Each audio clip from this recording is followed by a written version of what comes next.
بسم اللہ الرحمن الرحیم، اللہم صلی علی محمد النبی الامی۔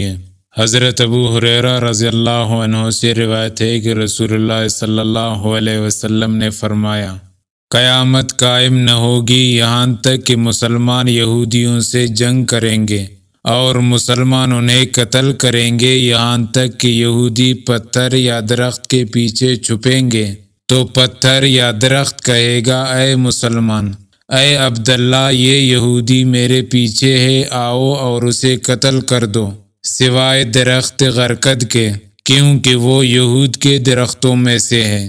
حضرت ابو ہریرہ رضی اللہ عنہ سے روایت ہے کہ ہم مسجد میں بیٹھے ہوئے تھے کہ رسول اللہ صلی اللہ علیہ وسلم ہمارے پاس تشریف لائے اور فرمایا، یہود کی طرف چلو۔ پس ہم آپ صلی اللہ علیہ وسلم کے ساتھ نکلے یہاں تک کہ ہم ان کے پاس پہنچے۔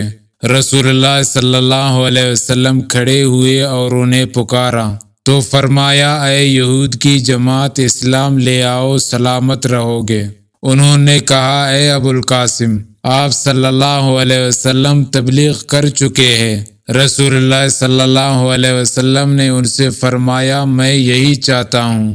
تیسری مرتبہ فرمایا، جان رکھو، زمین اللہ اور اس کے رسول اللہ کی ہے، اور میں تمہیں اس زمین سے نکالنے کا ارادہ رکھتا ہوں۔ پس تم میں سے جس کے پاس اپنا کوئی مال ہو تو چاہے کہ وہ بیچ دے، ورنہ جان لے زمین اللہ اور اس کے رسول کی ہے۔